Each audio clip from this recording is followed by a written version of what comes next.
Are you ready to take your podcast to the next level? Then look no further than NAST Studios, located in Seattle's Pioneer Square. Hi, I'm Blake. I'm the owner, in-house producer, and editor. We've got 3 cameras to capture every moment and can host up to 8 mics, ensuring your podcast looks and sounds professional. We've got affordable pricing for podcasters at all levels. So what are you waiting for? Visit www.naststudios.com. Welcome back to the podcast, everyone. Today, I'm with a guest out of Chicago. I've been a fan of him for quite a bit. I found him via the Ghostface Killah collab back in 2015 or 2014, which is a crazy collab to get in the first place, but also for it to be produced by Bad Bad Not Good is just insane. That's not a lot of artists have the opportunity to work with them. So right off the bat, that makes me a huge fan to have worked with Bad Bad Not Good. He's an artist. He's a producer. It's my pleasure to have on MC Tree. Hey, thank you for having me. Appreciate you. Of course. So let's start at the beginning. You're from Cabrini Green Projects, correct? Yes, I am. Can you tell the audience, for people who may not be familiar with the importance of that place, to give them a little bit of a history of the Cabrini Green Projects? So I grew up in Cabrini Green. And Cabrini Green is a famous place, historic place here in Chicago and in the world. From the movies, the location to downtown Chicago. It's mostly the movies though. The TV shows, Good Times, Candyman, Coolie High. So yeah, that's the those are the good things about Cabrini Green. Got it. So when people think of the projects, they think of a very rough area. When you were growing up, was Cabrini Green a rough area, or were there upsides to Cabrini Green growing up, or how would you describe the background? Yeah, you want to know the funny thing about any and every housing development, every project in the world? The projects are pretty safe if you live there, if you're from there. When you leave and you come back and you're walking through the gates, you don't say, "Oh, this could happen, that could happen." We look at it as home. So was it a mean and dangerous place where a lot of drugs were being sold? Yes, absolutely, completely. The records and history shows that. But if you're a resident, you know, the gangbangers and gangbangers at one point in time, the gangs used to protect the community. You know, they weren't to be feared. It's nowadays, and with the young kids who have no rules or no structure, they just they get drunk, they get high, and they want to shoot in the air. That's kind of what happens. But to answer your question, Cabrini Green was dangerous. Has always been dangerous. Any hood in the world, any ghetto in the world is where poverty flourishes. It will be violence. Right. There will be some alcoholism. There will be drug use.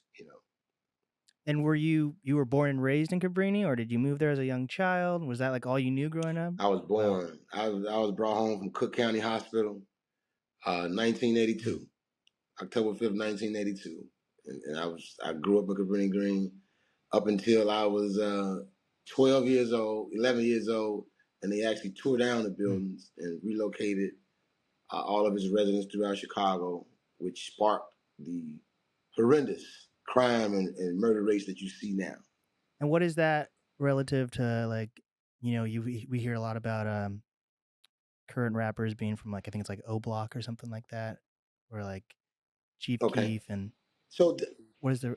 Now I also want you to understand all of this has to do with all of that. This has to do with all of that. I'm obviously a little older than those guys are, so but in that same situation, there were different settlements, buildings, housing projects that were demolished, and people were given Section 8 vouchers where the government paid a portion of their rent so that they could integrate into the regular, 2-flat homes and apartment buildings that line the streets of every city.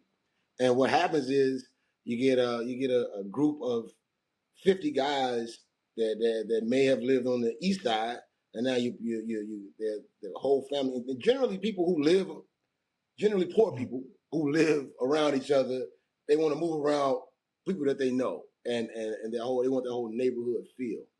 Um, but what is happening in all of these situations is groups of guys go to these new neighborhoods, these brand new different neighborhoods, who already have their their feel of neighborhood. They already have their cliques, their gangs, their So and then with that, a lot of people just bump heads, And then at one point in time, if you were the same gang, I guess they jailed and were able to get along. But for the most part, it takes a small argument for people to start shooting at each other and consider Got it. So themselves is it like, separate. I guess it's a form of gentrification and also almost a form of, you can almost look at it as a desegregation almost, right?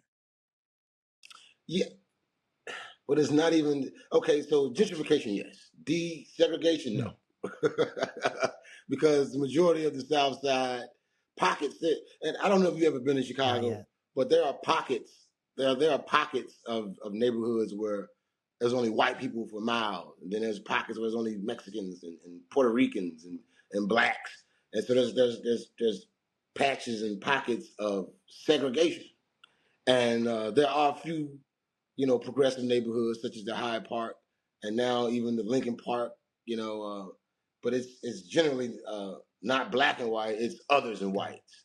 And black folks are still taking their time getting to that. So Got it. but I hope I answered that question. So then your nickname became Tree growing up, but your real name is Yeah. Tremaine. I kind of Yes. get how that connects, but also Tree and Tremaine, they sound different, you know? Well, I asked my mother one time, how do you pronounce my name? And she said Tremaine. I always tell people Tremaine. She says Tremaine. But the reason I got my name is my grandmother, Pearlie Mae Gillespie, she would call me Tree. My daddy would call me Tree as a child. And it just stuck with me throughout the neighborhood. So most people know me as Tree. Got it. So when you were growing up, was music a big influence in your life? Like, did you have siblings that did music, Yeah. or what was that like? Yeah. So I grew up in Mm, church. And up until I was 11, 12, up until I started, uh, wanting to be a teenager, I was forced to go to church every Sunday. And then a lot of the guys from my neighborhood, the gang bangers and killers, they went to church with mm. us. My grandmother was the grandmother for the entire neighborhood in a lot of cases. So a lot of the most people, when you have to when you still have to do what your parents tell you, and so and religion and church was a bit of was a part of it growing up. So that was my first introduction to music. My whole I was in a choir. My family sung and played the all my family played the piano, did the drums. We'd have competitions with other churches for yeah. So music has always been a part of my family, always a part of my life. Got it. So for me, like, sports were a big part of my life growing up, but because I felt like I was forced into sports, like I have like no love for sports anymore. Like I'll go to the gym, and Mm, that's the biggest thing I do activity wise, or go hiking or whatever. And because I'm in Seattle, the Pacific Northwest, so there's a ton of trails and stuff. But because of that, like, yeah. Okay. I was so forced into sports and being around like celebrity athletes and all this stuff. Like, when I was growing up, like, if I got in trouble, I would have to go do my stepmom's yoga class. It was like a weird punishment, but like Ah. Okay. I got this, for me, a weird negative stereotypes towards sports that, like, now I have no connection to like basketball, football, baseball, soccer, golf, anything. I'm just like, I don't even know if our sports team is Yeah. good, right? So you use the word force when you said you went to church. Do you still feel a connection to church besides um, the remnants of it in your music, or how do you connect to church now? No. No. To be honest with you, I haven't been to church in my adult life. Wow. It's I don't know. I can I guess I can the way I can put it is when I was young, uh, my father was pretty hard on us, and one of his pet peeves was cleaning, and that was the rules. That was the rules of his house, you know. So, and as I got older, you know, and I got out of my parents' house when I was 17. I just couldn't stand being there. I hated the whole. My daddy was an army guy, and it was that type of environment.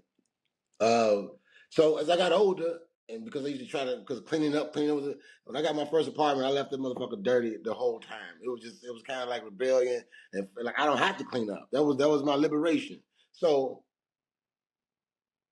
I've been to church for funerals and even weddings, maybe, you know, but nah. But I do pray. I do pray. I talk to God Mm. every day. So you know, I don't. Yeah, I don't go to That's church. an interesting thing because I do feel like whenever, obviously, you want your kids to be raised having good morals or being interested in certain things, but sometimes when you force it down their throats, it kind of makes them rebel.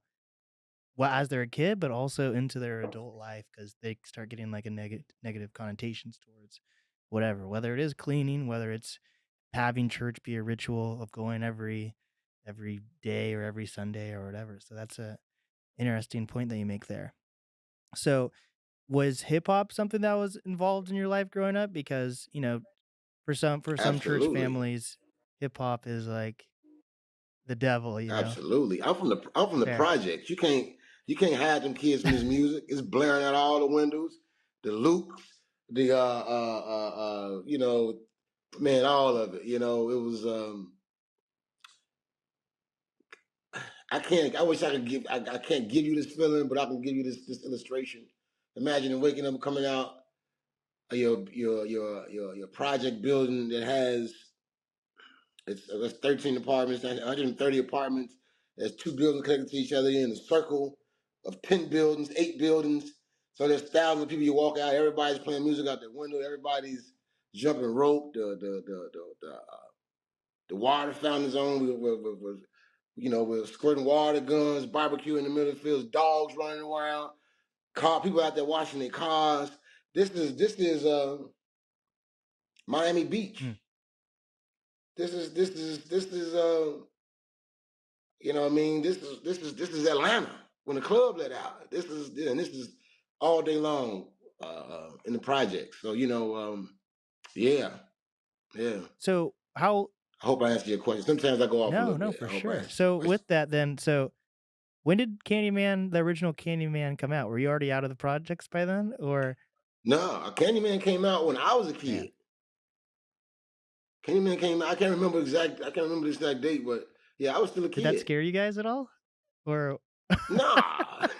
they living in your walls? The Candyman's gonna get you? Nah, we had crack fiends. You know, we had people broke in your house. You know what I'm saying? That stuff happened in Capri Green. That was more scarier than the candy man. You know, people come stealing, breaking your house while you're at Yeah. church, steal all your clothes and stuff like that, especially around Christmas time.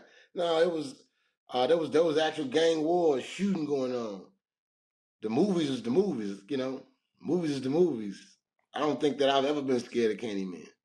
Yeah. That's fair enough. Okay, so you went to church, you had a strict household. Did you have like any idea of what you wanted to be when you grew up? Like was there like besides, eventually becoming an artist, were there goals of yours that you had in mind besides music at all? Yeah, you know what? I was a scholarly kid. I was pretty good. I was a straight A student. I still am really smart. And I thought I was going to take academia to the top. I thought I was going to be a doctor. I wanted to be the one for my family, for my mother. I wanted to make her happy. I wanted to not be end up in the projects. I wanted to be well off. And it's because of the people that I had met even in my younger life, some of the teachers I've had that corralled me and guided me and let me know that I did not want to stay in this neighborhood where I remember my teacher told me, he told us in school, and it's his name, Mr. Steele, I think he did. But he said he came in and we was talking, yeah, and then he was from one of the projects too. The I forgot the one that line State Street, up and down State Street. But he grew up and he would talk. He would always tell us about how his mama. had 13 kids, and she was on food stamps, and she waited every month for this money, and it was just the house was growing up. And one day he came to school and he said, I guess we told him, he said, "What y'all shut the fuck up? Cause of shit, I'm tired. Ain't y'all tired of this? Ain't y'all tired? I hate coming to work and I see how y'all got bed sheets hanging as curtains and they blowing out the window. Ain't y'all tired of this?" So these are people that, and this is things that hit me. So to answer your question, I wanted to get out. I wanted to get out. I wanted to be successful. I wanted to be rich, and I didn't care how I got there. Mm. At that age, and at that moment in time, well, I'm not going to say that at that moment in time, I thought academia was going to take me. I thought I was going to be. I was a straight A student, and then that ended. One summer I got a summer job, uh, and I think they would pay me like $10 an hour. And I worked all through the summer, and I thought this was good money. I had bought a car, and my parents were happy with me. And then school became. It was time to go back to school, and I didn't go back to Mm. school. But my freshman and sophomore years, I was the number one student, number one freshman, number one sophomore at DuSable High School. This is when I moved out of Cabrini and moved into Inglewood. Dang. Oh, the shifts. But anyway, yeah, to answer your question, yeah, I did not want to be a 40-year-old janitor, and we'll go into that later if you'll ask me the right questions. I'll gladly give you what I meant by Yeah, that. for sure. Wait, so you're saying that you dropped out in like junior year then? I dropped out as a sophomore over the summer between sophomore and junior Wow. year. And I remember driving to work and I would see some of my classmates and I would give them a ride to school as I was on my way to work. And they say, "You ain't coming back?" I said, "Nah, man." And I don't know. I just thought that was, and once again, my parents didn't tell me Right. no. In their house, you had to work or you had to go to school, you had to go to work. You know what I mean? You had to be productive in some way, some form of fashion. And yeah, Dang. Do you have any yeah. siblings growing up at all? I got three older brothers. I'm the youngest. And what did they think then about you dropping out? Shit, they was dropped out. Wow. Well, no, let me take that back. My oldest brother graduated. One of my brother that passed away, he graduated from Lane Tech as a Mm. salutatorian. Lane Tech is one of the number one schools in Chicago, and he graduated second. And we've black kid from the project, and there's a lot of well-to-do children in that school who had all the advantages. Dang. So you drop out of school and then are you working the same job the entire time as or like do you switch jobs? So I had a job while it was a pretty fun job. So I had a company car, truck, and I was just driving around and put up posters for all the upcoming concerts coming Oh to wow. the city. I didn't have a boss. I was 16 years old. They gave me a company car, and to this day, I lie. I think they must not have known I was 16 because but I had a driver's license, so that's why they didn't think twice about it. But I'd drive around. I do work for maybe an Mm. hour, and then I go into projects, and I just hang and get drunk until it's time to come back and clock out of work. And that lasted for three. That lasted up until uh, the planes ran into the building, and then all the businesses went out of business around that time. Did you say there's planes that crash into a building? The terrorist attacks of 2001, September Oh, yeah. 11th. That happened in Chicago So too? I worked that job up until that Uh, happened. I thought my life was pretty smooth and cozy, and then the planes ran into the building, and then most all small businesses went out of business. If you wasn't a behemoth, then you got swallowed up by the oh wow. terrorist I attack. I don't know. How old are you? You don't no, remember this, do no, you? I know about 9/11. It's not like I don't know about 9/11. Give you a bit of history. No, I don't know like I don't know, I guess the economic impact after 9/11 besides Yeah, America was terrified. We went to war. right.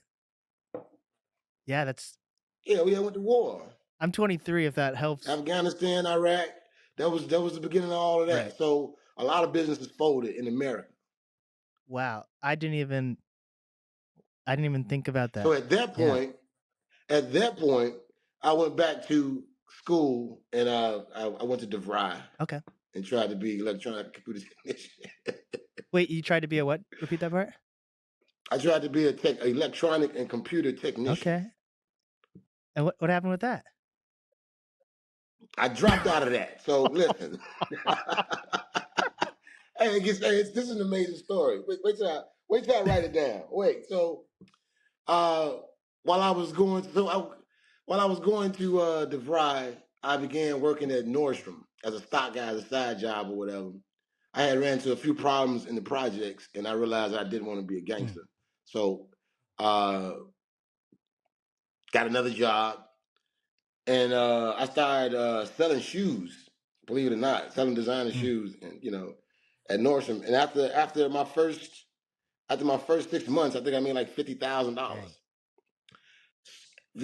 The program in which I was going to DeVry for, they started off paying 33,000. I was making 50 grand in 6 months, dressing up and flirting with all the beautiful ladies that came down there, and I chose up. I chose up, Yeah. and I became a salesman for about 8 years, and I did pretty well in that field until I got bored with that, and then I said I'm going to start putting out some of this music that I do in my house all the Yeah. time. Wow. That's interesting. Dang. I'm 23, and what is Oh the yeah. I can't yeah, I don't even think I'm old enough to have had a job for more than 3 or 4 Mm, years, like, in a span. I don't even think like, I think the longest job I've had is 2 years, and I recently left that to open my own studio. So, yeah, hopefully this is the job yeah. that'll Okay. last me a lifetime, who knows, Hey, it Thank you. will. It will. It'll only pick up. It'll only grow. Yeah, yeah, I appreciate it. That's interesting that when you said your job when you were 16 was, the concert flyers thing. So you were interested in concerts and the music scene at that point already, or was it just to I was doing. I should have had that when I would go into projects and get high and get drunk. I had ran into my homie, country and Big Lurch, and at their mother's house they was doing music. They was making beats, and I remember they had a Casio keyboard. I you came up said there, they Big was making these Lurch? beats, and I didn't necessarily say it again, You said huh? you met Big Lurch No, yeah, that's one of the homies, Big before Lurch. he ate someone or after? That was before. This is the stuff. I grew up with all these people in Cabrini Green my whole life. So, but it was just as I was speaking about actually having a job and jumped out of school to Yeah, do this job. It wasn't necessarily to do the job. It was because I had found a way to make some money and still bullshit, got it. and this was fueling it. And around that time, I would come into the projects and they were making beats and stuff, and I didn't necessarily like the beats they were making, so I went and bought my own, and I started making my own beats. So that was me becoming a producer. And you were a teenager, you said, at that time? They had to be about 97, 98. Dang. And do you know what you were using? That's when I first started making Were you beats. using, like, an MPC, or were you using, like, a laptop? Or I don't even I started making beats with what was it? It was the Garage Band. Okay, And to be honest with you, the whole Sunday school, most of my beats were made with Garage Band up until about 2010, 2011.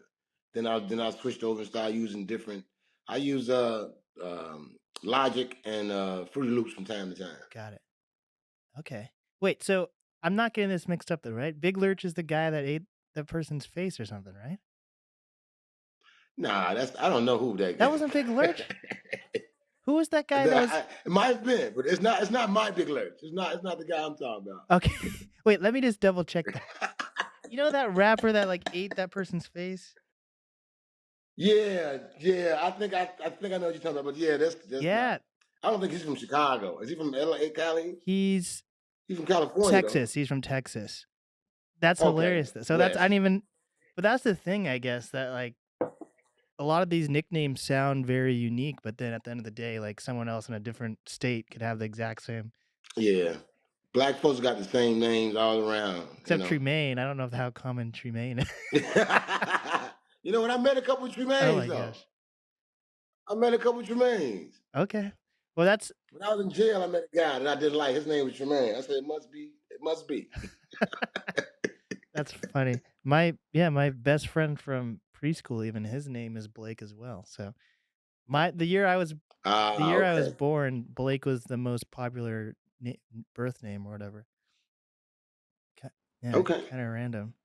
But yeah, that's good that okay. maybe that's good, maybe that's bad that you didn't know the Big Lurch, but that's, that's Yeah, he could have eaten your face off, so you're right. here to Probably not, but that's super so you probably not, started as a but producer though, so that's super yes. cool. So how long into produce obviously, we're gonna get into later. Well, I started rapping and producing at the Okay, same time. I started rapping and producing at the same time. got it, It was the I like this art form. I'm gonna dive head and face into it, and then I'm gonna dedicate some time and energy into it. got So it. So what when you first besides, like, the Chicago artist that got you into, like, beat making and rapping, at that time in, like, your late teenage years, who are some artists that you were, like, a fan of? so you know what? Somebody asked me this question years ago, and I was stupid enough to say, "Oh, I don't listen to nobody. I'm not influenced to nobody." And my manager at the time was like, "You know how fucking stupid you sound." But this was like when I first started doing Mm, interviews and I first started getting attention and everybody was calling trying to line me up.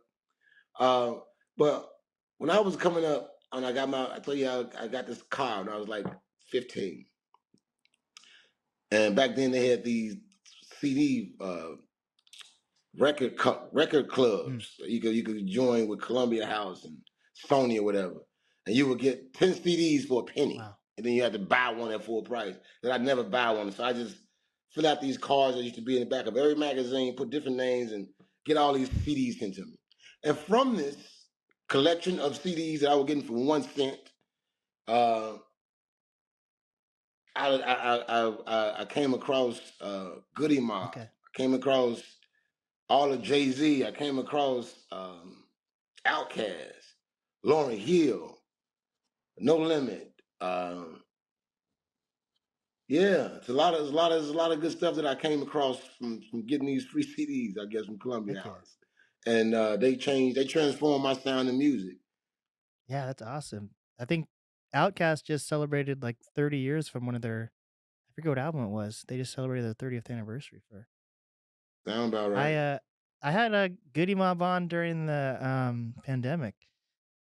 All of them. Okay, It was so f okay. CeeLo, like, for whatever reason, was getting, like, a pedicure during the interview, and it's it was so Hey, random. that's when you Grammy Yeah, nominated. You know what I mean? and then, I had Cujo on twice, and I had no idea until the interview actually, uh, date makes me young again, but, like, I had no idea that he had lost his leg in, like, a car accident. He has, like, a robot leg. Oh yeah, it was big news back in the day. Yeah. Yeah, you gotta get your DJ Vlad research Yeah, up. For you had these artists. for sure. You said, so I heard you were born at. 100%. Alright, so that is interesting, though, because with the age difference when you started, pursuing it as a career, because we're kind of in a day and age now where that is more common than not, that we're seeing either artists starting later in life, or may have started younger, but they're starting to get attention later in life, and or there's older artists that are continuously releasing music. I think a good example, as of recently is Schoolboy Q. Schoolboy Q is like 39, 40. He just dropped a new album, and I think it's Okay, called Blue Lips. I love that album. People like to bring up Jay-Z being an older artist. Eminem, he just announced his new album. Dr. Dre's always working, so I'm glad, yeah. and I'm glad to hear this. You know, because hip hop is the only art form in which you get booed for Mhm. living long enough to be, a 40-year-old man or woman. You know, he just consider you old. Hip hop is not a young man's Mhm. game. What it has been, but you get clowned for actually having some longevity in it. Yeah. In I guess But it's also interesting on the though reverse because side of like looking at it. a lot of young artists, they don't really have enough life experience to really talk about anything. Yeah, So, yeah. And if I may say this, I never started doing music and wanted a career with it. it was a hobby. It was something I did with my friends in Cabrini Green, 364, apartment 603, 604, something like that. And I've been making music since I was 16. I didn't put an album out on the internet until I was Mm. 26, 27 years old. So I had crafted my art in my house and in the projects amongst my friends. And then there was a point where I would buy thousands of blank CDs and burn them on the CD rack. You can burn 6, 7 at a time, and they would come out every 5 minutes, and I would collect them, write my name on it. I still got pictures on my page where you can see the old CDs where I had the name of the album and my phone Mm. number. Right? It was like Mike Jones before Mike Jones. I Who? want to say, well, probably around the same time. I'm not sure. I'm not sure. Now I don't want to take nothing from that brother because I grew up on his music too. So I'm gonna say I probably borrowed from him. But it was after walking through the projects, going through parties, having other people hand out. I give my friends 10. I mean, get these 10 seeds to somebody. Get these, and it was after people. Oh, this tree, man, Joe, you got that one stone. I mean, and it was like people that don't kiss ass or have no reason to be kind to you were like, man, Joe, that was dope. You need to, man, let me get. So it was that, and after a while, I became more open to putting more of my music out and putting money into it. But at that moment in time, 2000, the 2000s, there was no step by step book, and then at that moment, the only people that we had seen from Chicago was Twister, Kanye, and Common. Mm-hmm. You know, there nowadays there's a new kid that comes out every day, and if he gets enough views and enough shares, he's somebody, Mm-hmm. and so that's the new method. Uh, so no, there was never. And when I actually came out and I put Sunday School out, and that's the album where I actually started getting attention nationally and started working with different artists and people like Bad Bad Not Good, and uh, other producers and artists started reaching out to me and just liking my new flavor, my new sound Right. that was coming out. It wasn't none of my music is by mistake. I am a skilled essay writer. I am incredible with math, and these are poems. These are letters to about certain things that happen to me or things that I want to cover. I don't have no mistake music. I don't make a hit by mistake or Right. yeah. That makes sense. So that's kind of cool to see that you're saying that it was kind of the community that was kind of encouraging you versus you being like, you know what, I'm just Yes. gonna do this. No one told me to, but I'm just gonna do it just cause. So I kind of like that approach. Yes. That's interesting. With that though, when you were younger, were you featuring on any ones? Even if you weren't putting out your own music, were you featuring on anyone's music when you first started making music at all? Or No, I kind of just started making my music, mm, and then over time I ended up linking up with Project Mayhem, which came my brotherhood, my group,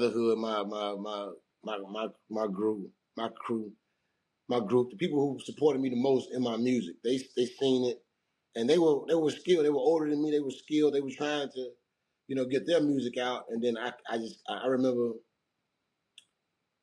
coming to them and coming around them, and they liked my music, but I wasn't necessarily part of their group.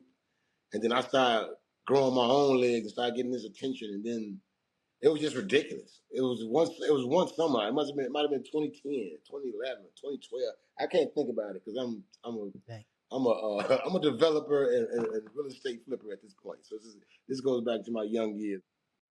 I'm sorry, I'm just sweating because I'm drinking some rum. It's about 75 degrees in Chicago Really? today. It's literally only like Yeah, it's like 40 degrees here right now. yeah, It's raining too. yeah, it's nice. It's about 70. It's about 71 degrees in Chicago, which means that there'll probably be 15 people shot today. Wow, that's a number. Remarkably true. That's remarkably true. Eh, And I'll text you tomorrow. I'll let you know. dang, that's sad. Wow. Well, we have So when it's nice in Chicago, us older folks who don't want to get caught up in the bullshit. We drink nice rum at home and turn the AC on, but I didn't turn it on because you're recording the voice and all that stuff. So Sunday school, obviously there's a lot of church, back to the your upbringing being around church. Was your intention always to do this church trap type music or soul trap? Sunday school is the project in which I put out, and through the likes of people like Andrew Barber with Fake Shore Drive and a lot of the different writers of the day in that whole blogosphere time. And let's not forget how a lot of these artists were founded through their blogosphere moment. The Big Sean's, even hell, Chief Keef, all those guys, the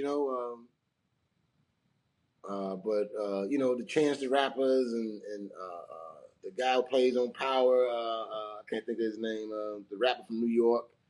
I was in a few articles with him, and it's so crazy. A lot of these people that I can't think of I can't think of these guys' names, but a lot of people that I was shared success with in Starlight at the time.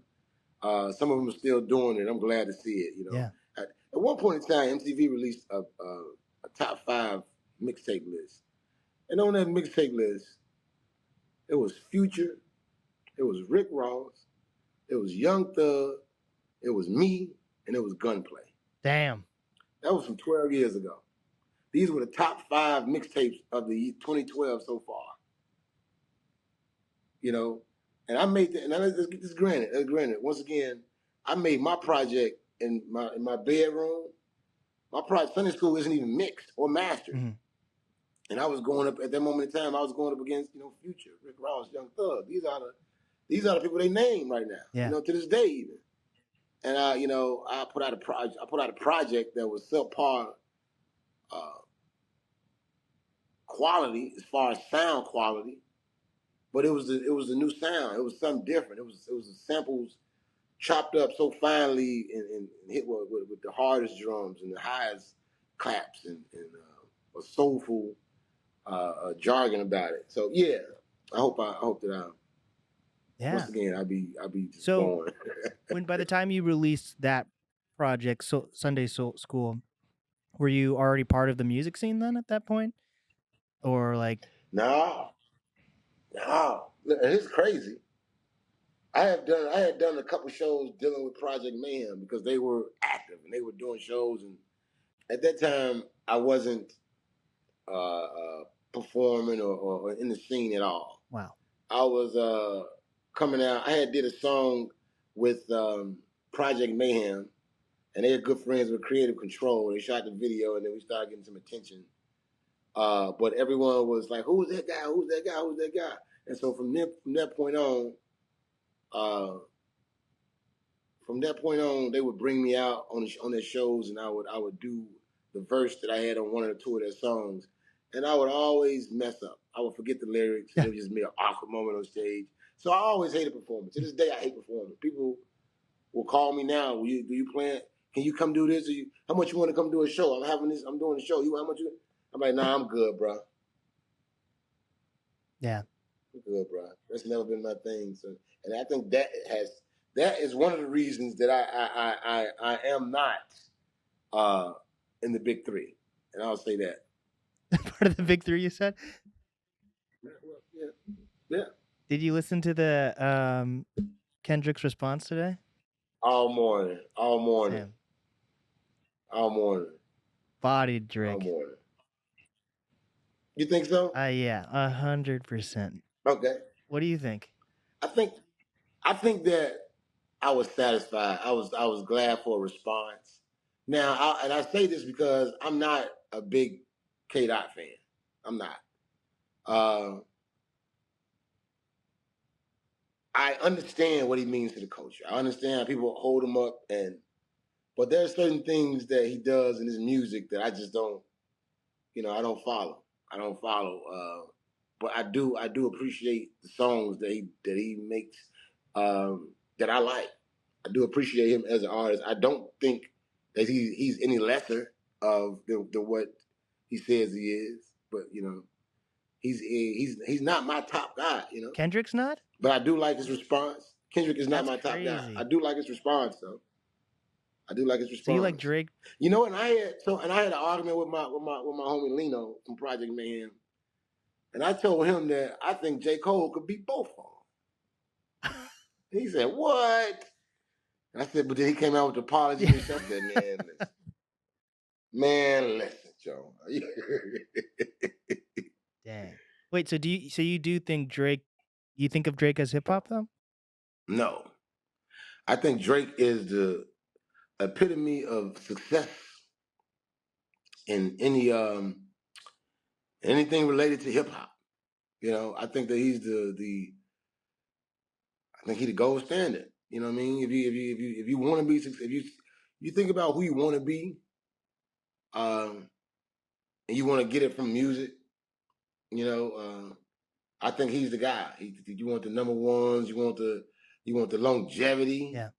um, and then he's like really getting money. You know, you hear about some of the older rappers who are in their heyday, Yeah. you know, they got like I heard about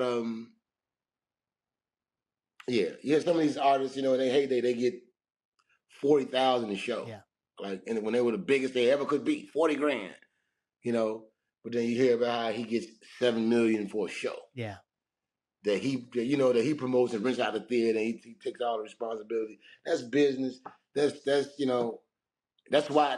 pretty much why we look up to Jay-Z.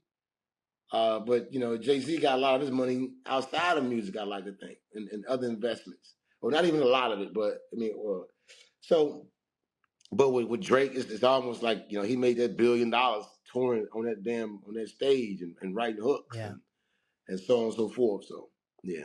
Dang. I would expect you to like Kendrick more because of Kendrick's like soul and like how he brings old artists on like George Clinton and all these. Now, so I don't like Drake more than That's Kendrick. fair. Okay. I was just Yeah, yeah, yeah. I was just saying what it Yeah, yeah. is, I Yeah. mean, but uh can I ride can I ride for 2 hours listening to different Drake songs? Quite possibly. Can I ride? And I'm talking about playing songs that I know of his. Make a, I mean, you be able, when you were able to make a playlist and burn it on a CD or put it on a thumb drive and ride for 2 hours of that, 120 minutes. Yes. Um, can I do it with J. Cole? No, I don't even know that many J. Cole songs. I just felt the spirit. I thought he could become the underdog and this was gonna be great. I'm a better. I'd have bet my money on the underdog. Yeah. K Dot, I must say, I almost feel as though he gets so much ass kissing and he got. I almost feel like I don't. I feel like it's fluff. I feel like a lot of it's fluff. Now I totally appreciate the hits, the damn and the Mad Good Kid, Mad City. He got some hits too. And to be honest with you, my favorite album would be the latest one. Uh, with him on the cover with his Mr. baby Morale. and the gun and yeah, Morale. He has 6 songs on there that I found were iconic. Mhm. Like those are it. Those are, and I said, this is why they be like that. And with all people and all artists, even with me and so on, when people get it, they get it, and they don't get it until they get it, and that's it. Just like the same with Young Thug. It took me a while to warm up to Young For Thug. sure. Now he's one of my favorites. You know what I mean? It took me a while. It took me a while for everybody. You know what I'm saying? Sexy Red. I fucking hated Sexy Red. Up until the get it sexy, get it. That's my shit, yo. Oh my God. Yeah. How could I believe I got into the ratchet shit? And yeah, Damn. you don't get it until you get it. That what about this? You had I think it was one of the Sunday schools, right? You had Danny Brown on. And I had Danny Brown, Rock Marciano, Danny Brown is still seen um, as like Eddie Kane. definitely oh yeah, Eddie Kane, fuck yeah. But like Danny Brown is still seen as like a weirdo rapper, you know? So like how were you able to wrap your head around having him on as a feature, especially at that time. He was definitely like a weirdo rapper. Um, but the thing about okay, so I'll answer this in two questions, in two steps. To answer your question, I got in contact with, and for a large part of my career, other than a year or two, or other than a year of my career, I haven't had a manager. I haven't had PR. I didn't know how to write a proper press release. That was people that just wanted me to win. Mm, The writers, they just love my music. Danny Brown commented on my video, on one of my videos. And I jumped in his DM. I said, man, let's get a song. He said, man, send that shit through. I sent him the song. He sent it back. It was done. dang. This with Rock Marciano, a lot of people I've never met. Wow. A lot of people I've never met. I've met Rock. His manager at the time, who was he used to manage the Run DMC, and so he was with, and they were in Chicago making a stop, and they said, hey, we be in town. We want to work with you. Come to the studio. So I came to the studio, and me and Rock Marciano, we laid two songs that day, and then you know, then I released him. He went on. He's still putting out music from that Yeah. day. And he told me one of the songs that you like was the song with Ghostface. Hmm. I've never met Damn. Ghostface. Never met Ghostface. I actually got into that and got to work with Bad Bad Not Good with Frank Dukes, who is Genghis Khan now. He's his artist name. But he did Frank Dukes is a producer from Toronto, Canada, and he reached out to me via Twitter Dang. and asked me would I do a song for him. And I did the song, I sent it back. He said, hey, would you like to do an album? And he was paying me. And this is, I wasn't gonna have no manager. This is all from internet fame, internet blog posts and the reader and all that stuff like that. He said, you want to do an album? I said, yeah. So he said, okay, I'm gonna fly you to New York, put you up for a couple of days, work on this album. And I came I came to New York one of the few times, one of the many times I've been out there to do work with folks. And me and Frank Dukes, we actually recorded a project Hmm. that's completely produced by, if I'm not mistaken, Bad Bad Not Good. So Dang. it was like 13 songs. When we were done, he said, "Hey," he was telling me he's working with all these people. And by the way, Frank Dukes has produced for Drake, Lil Kim, Nicki Minaj, everybody, just the biggest of the biggest. So he has a lot of credits in the games since he reached out to me. And at that moment in time, he's working with Ghostface, and he was saying he's working with Ghostface. I was like, okay, cool, cool, cool. And then he had sent me say, man, I want you to try to put a hook together for this. So he sent me a couple songs that he's working on with Ghostface. So I had wrote a hook to a few of them, and then with this one particular one, Street Knowledge, I ended up writing a verse. So I was like, you know what? Because at that point, people were sending me music, and I was doing a lot of hooks for people Hmm. and sending it back out, and they wouldn't get back to me, and it was kind of like a waste of time. Right. I just not for just sending people my work, and I don't get paid for it and shit like that, right? And so I sent them what I did over, and once again, I was supposed to send a hook. I sent the hook and the verse, and they ended up keeping the Yeah. verse and getting rid of the hook. And then it came out. I heard. I was like, wow. And then you know what? I didn't really care for Wu Tang. Nah. I'm not a huge. And then my friends, I say it You again. say you're not a fan of Wu Tang? I wasn't Go wasn't. a fan of Wu Tang. I grew up. I'm a fan of Tupac. Yeah. I'm a fan of Outkast, and so Wu Tang is. I want to say 5, 10 years earlier before my ears was sticking out from under the ground. Um, but yeah, that's how it came about. I've never met Wu Tang. I've never met Ghost. No. Dang. I jumped in his DM and I tried to introduce myself, but it's still on red years later. So Yeah. That seems even more common now, though. Honestly. So, like, for example, I've had Jake One. I don't know if you know who Jake One is, the producer. He's like a mega hip hop producer, and he's originally from Seattle. He's produced for everyone, and basically he got Okay. his one of his first starts was he connected with Shaw Money in New York, and you also have Shy Money XL. I got an album with Shy Money yeah, XL, yeah, but we'll get into that too one day. Okay. yeah. It's just kind of as big as the music industry is, it's also so small, and a lot of people have these stories with specific producers or execs or whatever. So Yeah. it's kind of interesting to see that. Um, so what I'm saying with that though, also to say is, so Jake has worked with like J. Cole, Drake, all these huge artists, and half the time, more than half the time, he hasn't met any of these artists, especially because he's coming from the Hmm. producer standpoint. But Right. that would make sense that you still no matter landing on a song is landing on a song no matter what. But that makes Right. sense that you wouldn't have met And all. it also lets you know how good it must Yeah. sound. Not even how good you must be as an artist, but how good it sounds on this piece of work that they're doing. Mhm. They don't. Meeting you is not important. The music, the song is dope. I love the harmony in it. I love what he did with this. And one of my homies, Paper Lord, he told me he ran into Ghost. He's like, man, yo, yeah, man, I never met the man. I never met the son. I never met Tree, son. Yeah, he's dope, man. But yeah.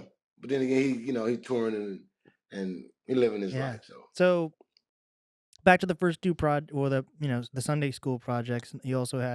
You'd also had worked with like Saba and Chance the Rapper. How did those connections work? Were those just because guys are all Chicago guys, or yeah, there was a community like that. And we see each other at all the shows and so on and so forth. But with Saba, I knew Saba before he was actually putting out any music. wow? I did a mixtape with his older cousin, Big Wiz, Fat Boy, Big Wiz. And that was I put that out in maybe 2010. That was a Chicago thing that we did, and it was up on all the blogs at the time as well. But I used to see Sal walking around the studio. He was learning how to mix and master. I didn't even know he like rap. Dang. I thought he was a producer, but I didn't know he rap. And he was just like, look, cuz. But look at him now. Yeah. And then he ended up hitting me a couple years back to jump on his Mm. record. I can't remember the name of it, but yeah, yeah, he's out. And with Chance, I was doing the soul trap shit. It was all over Chicago. They was loving it. It was all on the blog. And I just send him and his friends, I'm sorry, Save Money is what they were all called at the time. I don't know, but I just send Brian Fresco and Vic Spencer and all of them. I just sent out. I mean, Vic Yeah. Mensa. I'm sorry, I just sent all those guys beats because I wanted everybody to get on my beats. I was a producer, but I was also a rapper. Yeah. And yeah, yeah. They just made me go back to the grind. I used to stay in the house and it was 90 degrees and make five. I'm gonna make five beats. And I'm gonna make five of the best beats I can make today. So yeah, those were the years of sacrifice, trying to put out a sound, really focused on the music. Dang. Yeah, so that was a moment in time. So for people who don't, for me actually, it's kind of been difficult figuring out what your projects are under. Like some of it's under MC Tree, some of it's under Tree. Like what was there like? Have you ever had issues figuring that out for yourself too? And like, what do you prefer for a stage name and No, I finding just that haven't really cared. If we're gonna be honest, I haven't really cared. And I must, we'll go here with you because I like being honest. I like being open, and so I don't want people to think, or I don't want you to even think, you know, um, all these people you work with and all these things you've done, and this you can say about a disorganization of your music out there. I just didn't give a fuck. It got to a point with the music where the now keep in mind, as I told you, I was working at Nordstrom. I was doing about 85, 90,000 dollars. That was good for me back in 2010, right? And I could have even with that format, that formula, I could have put together a great life for me and my children. I got bored with that, got tired of, selling shoes and I wanted something bigger in my life. So I stepped out on the limb. I quit my job and I started doing music. And within a year, I was on MTV. I'm one of those people. I feel like I will things to happen, or I'm not scared to make a change. And when it came to music, I wasn't making enough money. I was on these. I was producing these songs. I was on these people's songs, and they were, uh, even like Lil Real Howery from Get Out. I used to work a job with him. We worked at a customer service. We used to do Dang. telemarketing. You know what I mean? I have so many connections with these people that are famous and have continued on. Uh, I didn't feel pressure to stay into it. What I did feel was I need to get some certainty in my life. I had two children. When I gave up on music, was right after the Ghostface. It was like I got this Ghostface feature. It's up. It's going around. And I didn't gain, I gained 10 followers. You know what I'm saying? It was like, this is, and then you can so on and so forth. And it was just a bunch of, nothing. It was what these kids call clout. Right. Wasn't no fun young, what we call it. Wasn't no money. So I had got to a point, well, I'm from Cabrini Green. I grew up around hustlers. My family hustlers. I worked a corporate, I worked a retail gig before. I've even worked some corporate stuff. I know how to get to the money, and I thought I was gonna get it with the music, and I had some real nice highs. If you ain't never did heroin, try rap music and being popular. That is a Right. drug. It'll 5 years later you'll look up and you say I got all these accolades and I ain't got no house, and you'll get stuck there. Well, you feel like you gotta keep. I didn't feel stuck there.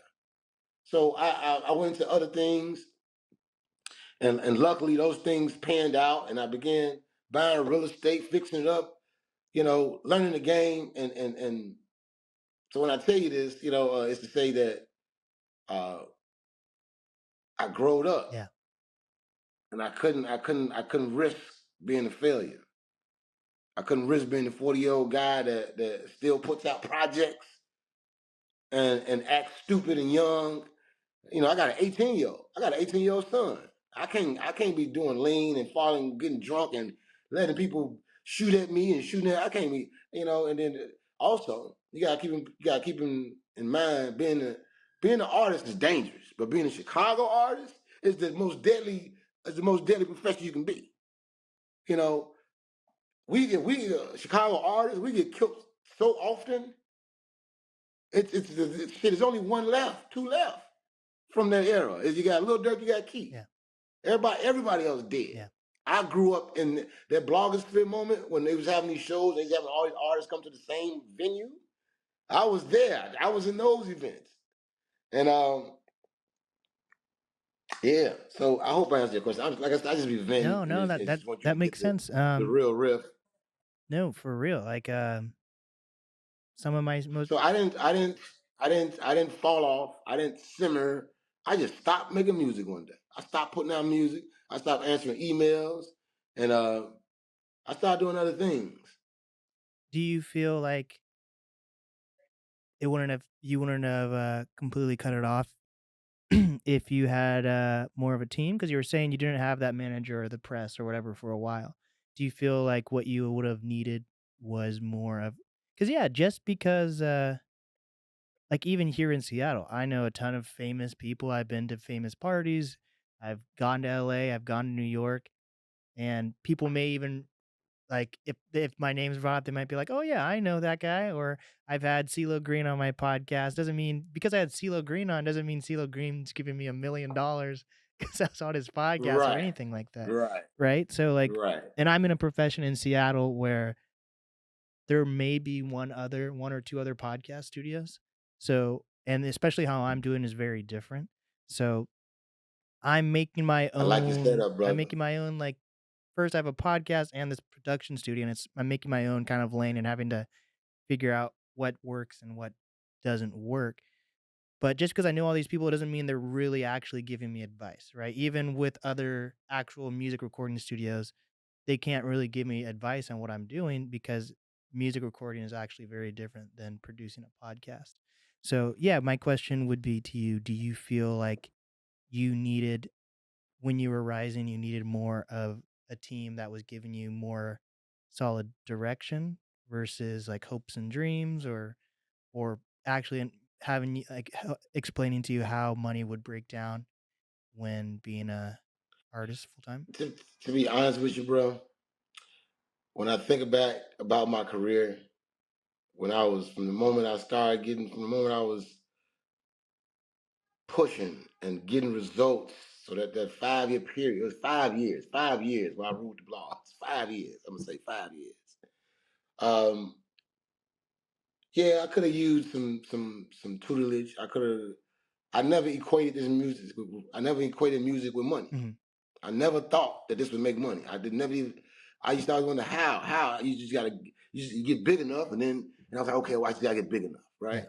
But in the meantime, I'm still living. I'm still getting the most beautiful women. I'm still taking trips. I'm still having a good time in life. That I wasn't, I wasn't rapping to save my life like some of these young kids do, Yeah. and uh, to get out the hood. I had already, I was working till I was making 90 grand a year. It didn't. And I actually did end up getting some management with Sunday School too, with Creative Control. Mhm. And Creative Control are the guys who shot the Kanye documentary that's on Yeah, yeah. Netflix. So when I tell you just being connected with all these people, and I remember Cootie telling me about having this backup plan just in case everything else worked. Back in 2010, 2011, well, I'm sorry, about 2014 when I signed with him. But I think at that time I was kind of uh, and dealing with Creative Control. I got the sponsorship with Scion Music, and they sent me on the tour through Europe.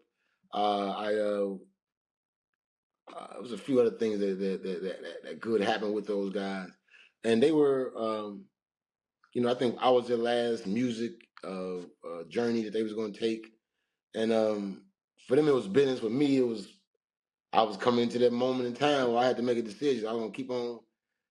I don't know if you can imagine this, but imagine being on the front page of the local Chicago newspaper.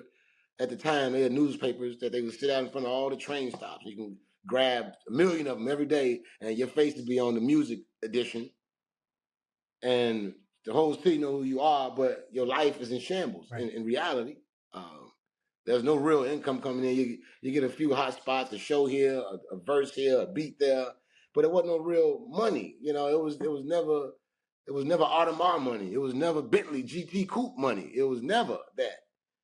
And somehow it's also this: if you're popular and expected to be the next artist, then you can't live a normal life. Meaning you can't go get a job. You can't drive Uber. You can't, the things that people do to actually feed their families. And it felt like a trap. I was trapped in this tree shit. And all it did was give clout. All it did was give brownie points, and that's a teenager's game. Right. Once again, I'm turning 30. I'm in my 30s now. I got these two children. I'm smart. I'm smart. Before I ever had money, I was reading up on the stock market and crypto. So and I didn't think I just knew that there was another way, and I just had to let it go. And for the longest time, and ever since I was a teenager, and I was handing out my CDs in the projects, and people were saying, "Man, you got to put this shit out. You got to put this shit out." I let that help. I let that put me in a situation where I was, monotone. It was only music. It's only music. So if it wasn't music, I couldn't be successful. And I had to let that shit go. And that's how I'm living for other people. Right.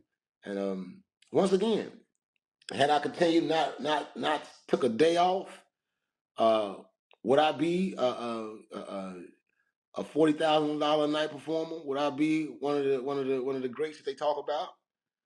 We'll never know. But I do know I own multiple properties right now. I'm sending my son to college. I know that I vacation 5, 6 times a year. I take care of my mother. I love God. I'm saved. These are the things I Yeah. know. I think it was a great sacrifice. I think it was a great trade off. And at any moment in given time, you put me in the studio with anybody. I can cook up something.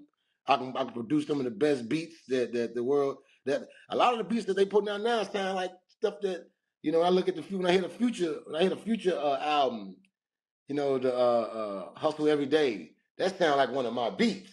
You know what I mean? So I feel like the sound is definitely, you know what I'm saying, that soul track, Yeah. you know.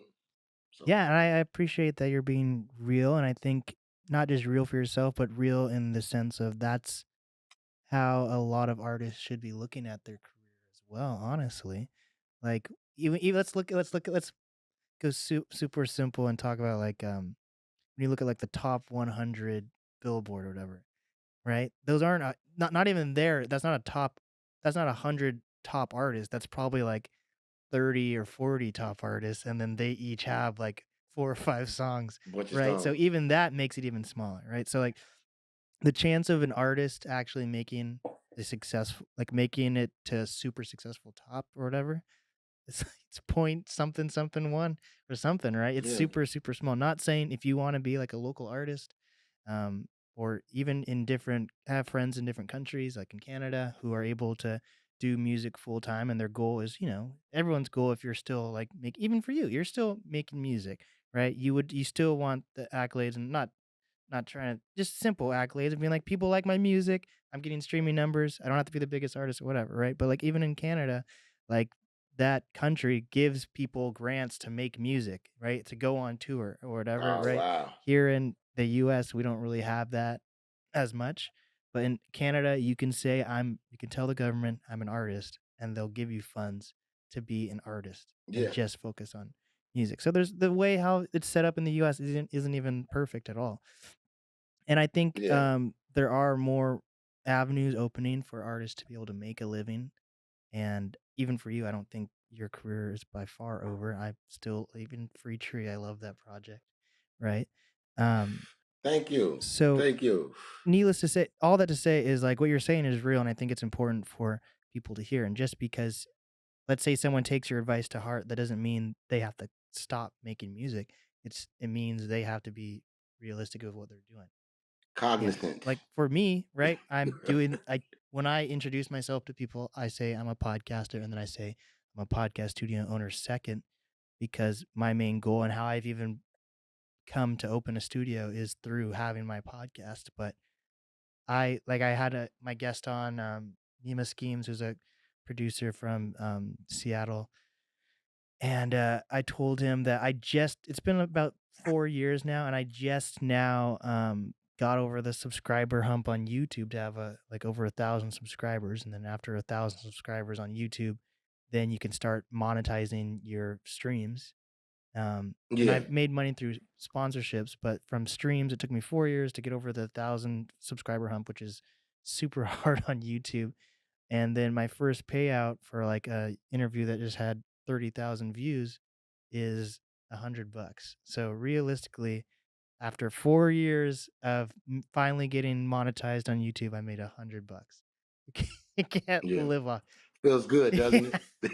So you can't live off that. But you know what? So, and like I was saying, had I continued without a day off, and I just wanted to correct you there. I haven't been continuously putting out music. I put out 2 albums in the last 7 years. Three, three mix. I put out three albums in the last 7 years, and I have a plethora. I have 100 songs. I have 100, 200 songs I haven't released. But and to go back to your point, the 30,000 views, you got Yeah, $100. But let's fast forward your hard work 10 months in the future. So now ten you got 10 videos doing 30,000 yeah, views. So now that's a thousand yeah, dollars. And then 10 more months, and it for sure. multiplies. You'll be DJ Vlad in Yeah. no time.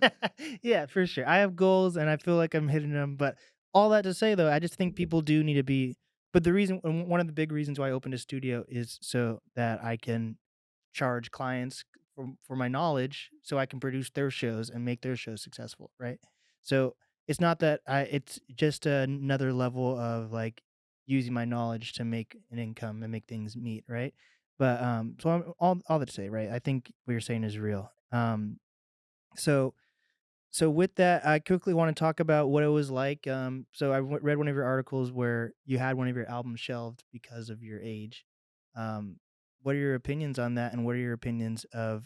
I had one of my albums shelved because of my That's what I was age. from one of your out one. I think it was like a Shaw Money album. I read an art interview that No. Okay, so here's another one for you. So around the summer, winter, around the I don't know, it was the time. It's about 2015, 2015, 2016. Let's say that. I was with Creative Control.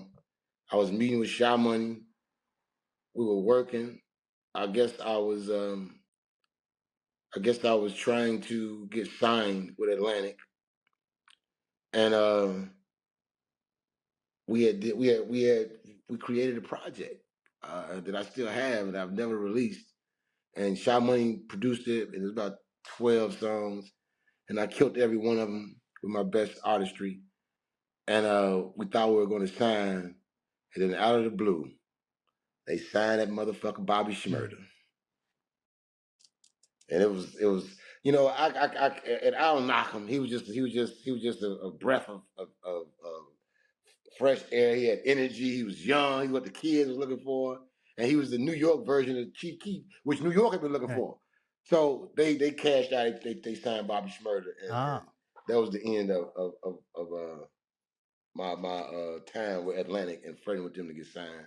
And after that, I just once again, you know what I mean. It's almost like going on different job interviews and not getting the job, and you're not really certain if you want to be a customer service representative anyway. You might want to, right. so I wasn't crazy about music no more. I hated doing shows. Um, yeah, the fun had been going out of it at that time. What I'd have been doing shows, shit, on the local scene, and sometimes we're doing 2, 3 shows a week. I was just warped, Yeah. and it was never enough money. I was just tired of it. So, how do you feel about age in hip hop now, and where do you think that puts you then going forward in the future as we continue to see more artists release music as they continue to mature and grow? Uh, I think that speaking on age in a bad way is some hating shit.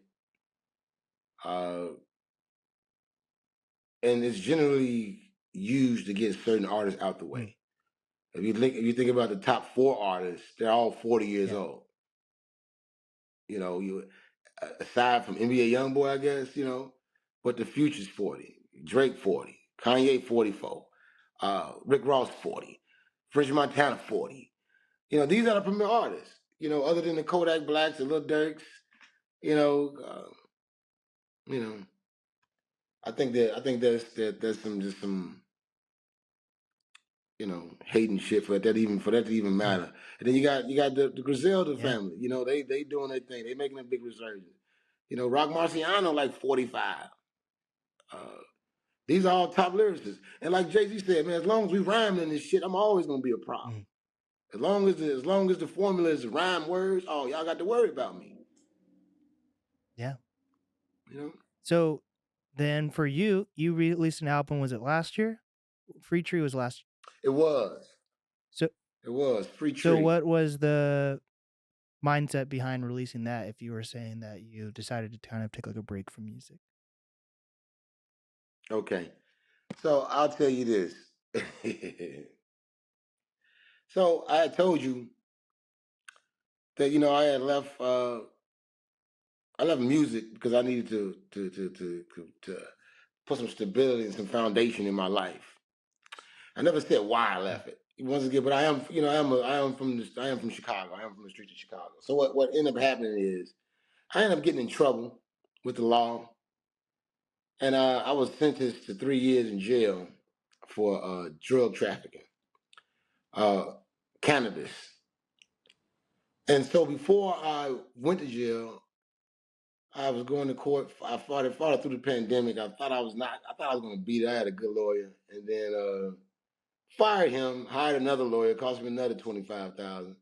But it prolonged my stay on the street another 9 months. So I guess I can appreciate that. After negotiations, I had to go. I had to go. I had to go to jail. Um, and so upon one of the last days I went to jail, I asked the judge for a stay. a little more time to get some things in order because I was in the middle of a closing of a property, apartment building. And he allowed me 37 days to get my affairs in order before I had to turn myself in and do this time.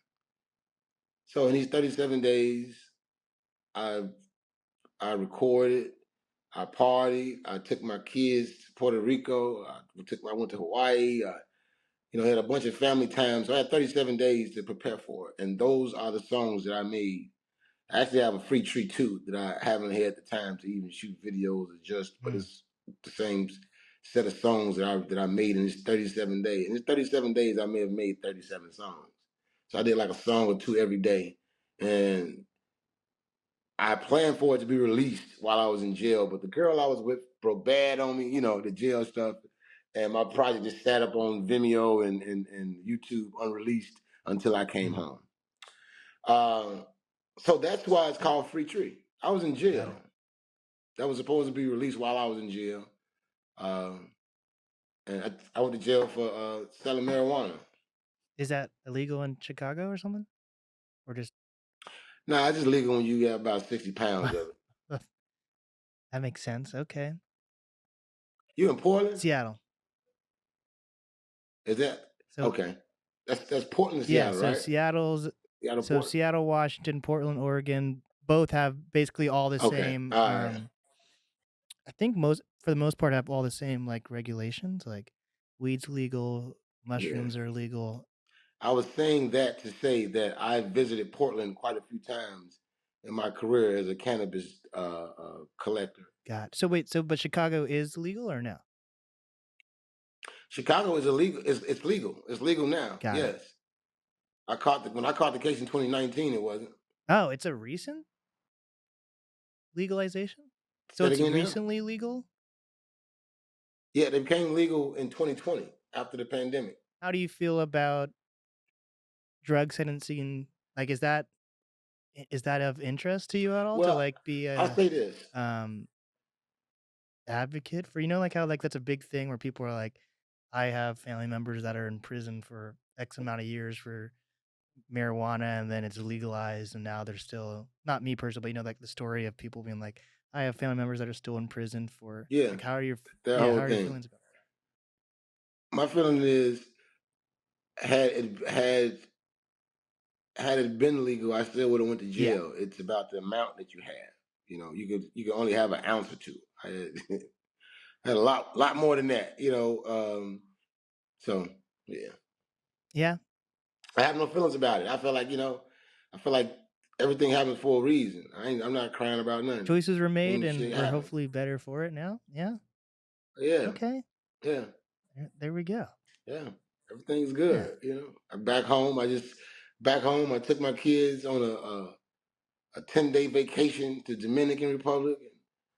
And life's great. I can't complain about nothing. I don't have anything bad to say about them people. Them good old police people. They they do their Yeah. job. Just chill on the police violence though. We can agree on that. Man, tell me about it. Tell me about it. It's funny because it's kind of accepted behavior. Yeah. I grew up in Cabrini, and police. You go to jail, you talk crazy to the guards beat you up. Uh, growing up in the projects, the police, they pull up on you, they tell you to come to the car, and you run. If they catch you, they're gonna beat you Yeah. up. It just comes with it. It's just real motherfuckers just don't be sweating that shit, man. We try to get some money, and we try to have more laughs than cries. That's the formula for this shit. You gotta have more fun than bad Yeah. times. That shit, it all equates out. So in prison, did you become like jacked at all? Like, did you work out, or were there any positives? No, what's the funny thing? I went to I will say this: I was able to jog for 2 miles without stopping in jail. I've never been able to do that before or after, and that's because my celly was working out. And there was a moment in time where I could do 100 push-ups straight. So I was getting my workout on. But I had a lot of situations that went on in jail that led me to be a lazy Oh, fuck, and And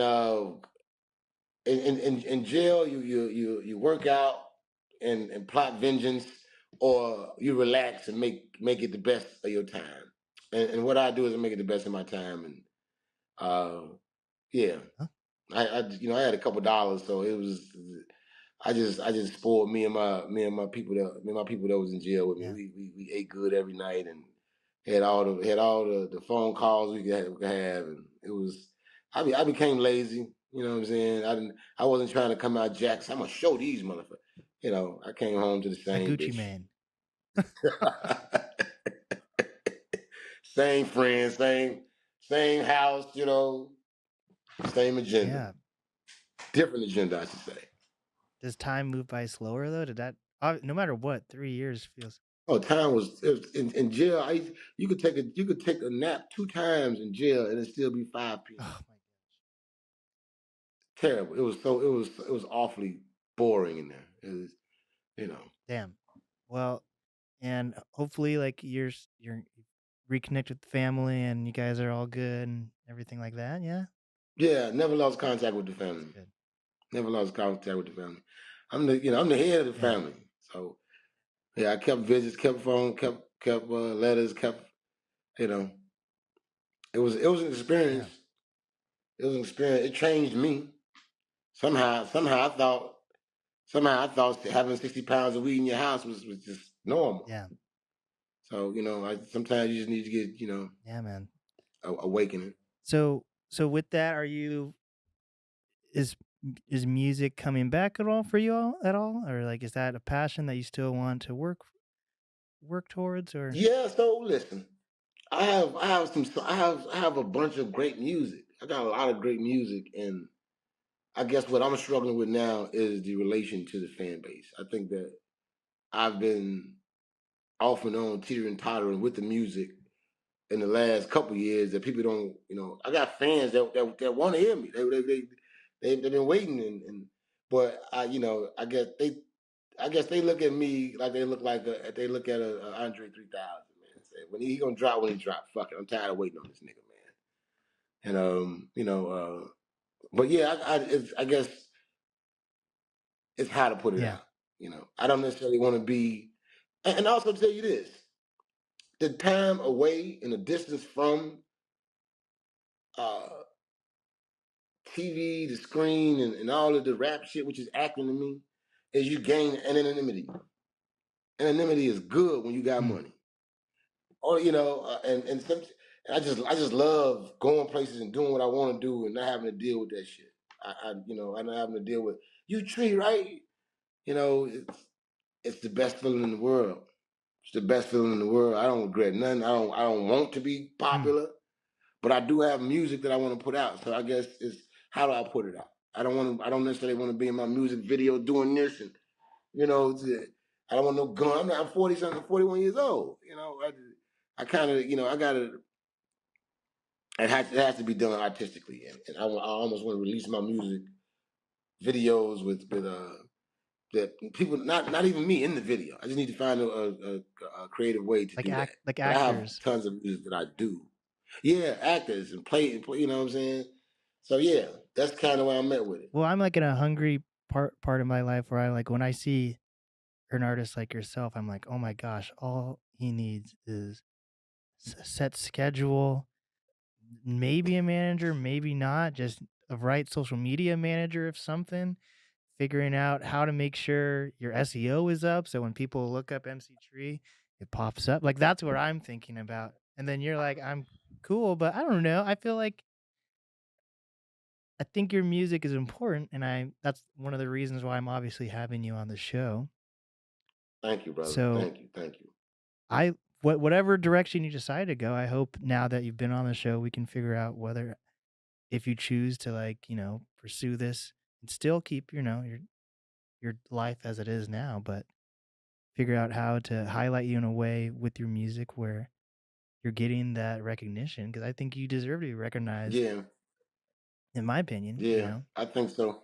So I think so. hopefully we stay in touch after this. And I still haven't been to Chicago. I have a ton of friends in Chicago. I know closed sessions. Your second project was under closed session. Yeah. Yeah, closed Yeah. So sessions. Yeah, Mike them.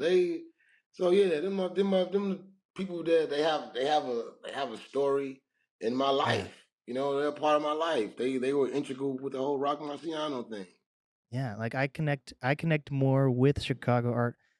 Obviously, that's someone who hasn't been to Chicago saying this, but I feel like I connect more with the artistry from Chicago than I do with the, artists in Seattle. I'm not saying I don't like the artists in Seattle, but, there's, like, a drive Mm. that But y'all comes. still got a developing Yeah. scene. And yeah, come to Chicago, have a good time. And for people to know, you now you can get killed anywhere. You can get killed anywhere, right? You know what I mean? It's not like you can only get killed in Chicago. But there are certain places in Chicago where you're more likely to get killed than not.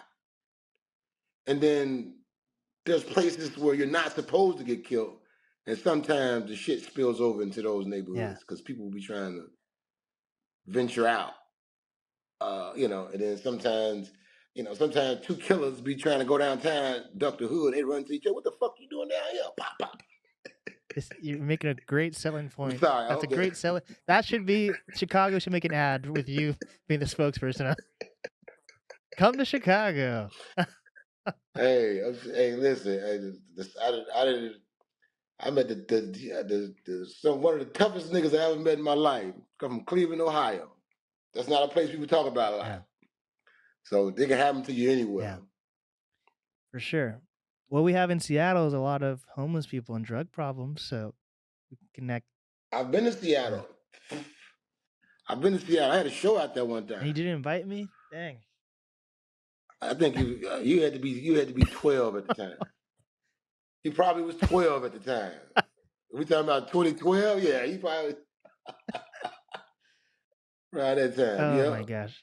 it was with the Red Bull energy drink. Oh, really? Red, shout out Red Bull. Red Bull. I was one of their artists for years, and they used to fly me around. Put me on. So I had saviors. I had Scion. I had Red Bull. I had Crave Control. I had a few people that just took me under their wing and helped my Yeah. career. And they brought me out to Seattle one time. Yep, and it Oh. was. And I remember I brought an ounce of weed for like $80 downtown from a homeless guy, and it was some of the best weed on that trip. Heck yeah. Hell yeah. Oh my I'm gosh. telling you. Well, is there anything else in your life that you'd like to talk about? You're more than welcome to come back. Hopefully, I'm sometimes end up in Chicago sometime, or you end up in Seattle again. But is there anything else you want to touch on before we wrap this one up? Um, Not really, but I do want to say, asterisk, that I've never been more happier with music. Uh, I've never been more happier with music than when I was doing it without an expectation, than when I was expecting a result. I remember when it was fun, and I only choose to make music. If I show you around my office, I got mics and different computers set up, and I come and sit in front of my keyboard every day. I haven't made a beat in 2 years. Dang. I haven't recorded a song in maybe a year and a half. It just, you just got to be inspired, and it's a good place to be where you don't have to compete, and that's where I'm at right Yeah. now, and I'm happy. I'm happy you're happy. You're, And I'm gonna take my accolades. I am a piece of Chicago history. I always will be, and I got story. I got stories to tell my kids. for sure. Yeah, my Hell yeah. grandkids. Hey, but man, I appreciate you having me on. Thank you, man. I Of appreciate you. course. I appreciate you too. You're one of my favorite artists right now. So like to make this happen, Thank you. I'm Thank you. like, Check. hell yeah. I appreciate you checking me out. Free Yes, tree. free tree. If people were to find you, where's the best way to find your music? Do you have social media? If so, where can people find your social media? I'm MC3G at Gmail. I mean, MC3G on Instagram. I'm MC3G underscore music on Instagram. MC3G on YouTube. And then I got MC3G.com, which I haven't visited in months, but I'll try to get someone to look at it tomorrow. make sure there's somewhere listening to it, you Yeah. know. But thank you once again. I appreciate all my fans. I really do. And I feel like, and sometimes I got fans that jump in my DMs and say, man, why don't you put out some damn music, man? But most of my fans have aged 10 years as well. So they get it. Well, I'm They 23 get it. and you're still inspiring me, so that has to stand for Hey something. man, you know what? We gotta go for another 10 years Yeah. then. I'm gonna drop another album in a day or Yeah. two. Fuck yeah. And I hope to, I Yes, hope to sir. continue to be part of this like rollout. If you continue to release music, hope there's people I can potentially connect you with. Anything, I Yes, wanna sir. help this music thing stay alive for you. So I appreciate you, yes. brother. So Thank with you. that, this has been the NAST podcast with, Tree, MC Tree G. and we did it.